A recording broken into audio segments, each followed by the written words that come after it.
Paradise Lost, Book 1. Of man's first disobedience, and the fruit of that forbidden tree, whose mortal taste brought death into the world, and all our woe. With loss of Eden, till one greater man restore us, and regain the blissful seat. For I wish to end this great argument, that I may assert eternal providence and justify the ways of God to men. For we shall learn what moved our grandparents in that happy state of Eden to fall off from their Creator and transgress His will, even though they were given only one law to obey. Who first seduced them to that foul revolt? The infernal serpent. He it was whose guile stirred up with envy and revenge, deceived the mother of mankind. For even before the age of man, Satan's pride caused him to be cast out from heaven with all his host of rebel angels. He thought himself equal to God and waged war in heaven, a vain attempt. Him the almighty power hurled headlong, flaming from the ethereal sky. They fell together 9 days, the way mortal men tell time. Satan and his banished rebels dove downward through the dark realm of chaos, only to rest upon a lake of fire in the heart of Tartarus.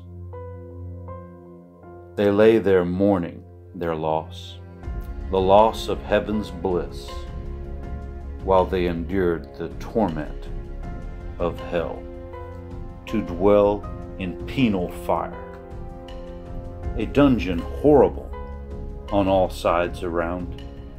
As one great furnace it flamed, yet from those flames no light, but rather darkness visible, served only to discover sights of woe, regions of sorrow, doleful shades, where peace and rest can never dwell, and hope never comes. Such place eternal justice had prepared for those rebellious. Here their prison ordained in utter darkness, and their portion set, far removed from God and light. Beelzebub, second in command only to Satan, was the first to speak. "Oh, how fallen! Satan, your brilliance and shine has faded. Our glorious enterprise has landed us together in this pit of misery and ruin. How was I to know the power of the mighty God when roused to battle? But all is not lost, my Lord, for I shall never bow my knee to Messiah King. Though heaven be lost, I shall draw upon my courage, my hate, and desire for revenge against that tyrant in heaven." A rebel under the command of Beelzebub spoke next. "O fearless and great prince, my Beelzebub, I fear that God himself be an almighty power, for what else could have withstood our fierce army above?" Hearing this roused anger in Satan. At last he spoke. "Fallen cherub, to be weak is to be miserable. I vow this day to never do good, to always do ill, and pervert the ways of God, and grieve him by means of all that is evil. Look, the angry victor has recalled his troops to heaven. Now is our chance. Lift yourselves off of this dreadful lake of fire and meet me on that beach. And so Satan expanded his wings and took flight. He steered through the dusky air and landed on firm ground. Again Satan spoke.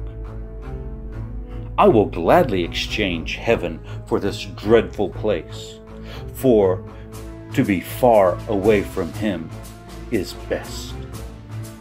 For it is better to reign in hell than to serve in heaven. For I have a mind to make a heaven of hell and a hell out of heaven, for at least here we shall be free. Satan slung his shield behind him. It hung broad and round like the moon. He clutched his spear, a shaft of wood equal to the tallest pine the now unformed earth would ever know. He faced the sea of fire and called his legions back to order. Princes, potentates, he said, warriors, the flower of heaven, once yours, now lost. Awake, arise, or be forever fallen. They heard him, and up they sprung to heed their master's call. Satan's face, though dimmed from its prior glory, still shined brighter than that of his peers. With cruel eye and signs of remorse, he looked out upon the fellows of his crime. They stood silent before their Lord, tears upon their cheeks. O immortal spirits, warriors once feared in heaven! The monarch of heaven sat deceitfully upon his throne, purposefully concealing his power. He himself tempted us to try him. For who could have known his power in arms when roused to battle? But all is not lost, for we shall here build our own world worthy of the sons of heaven. Come now, put aside your weapons and take up tools of construction, that we may build a city like no other. Let us gather at yonder hill which belches fire, and take counsel together. For this infernal pit shall never hold celestial spirits in bondage, nor the abyss long under darkness cover. Peace is despaired, for who can think of submission?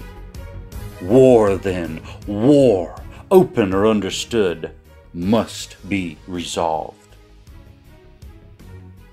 Satan spake, and to confirm his words, millions of weapons were held high in the air. The metal gleamed so much that even hell itself illuminated in that moment. To the mountain a numerous brigade hastened. They mined the depths of hell and fashioned stone, metal, and precious ores into a dwelling place fit for the sons of God.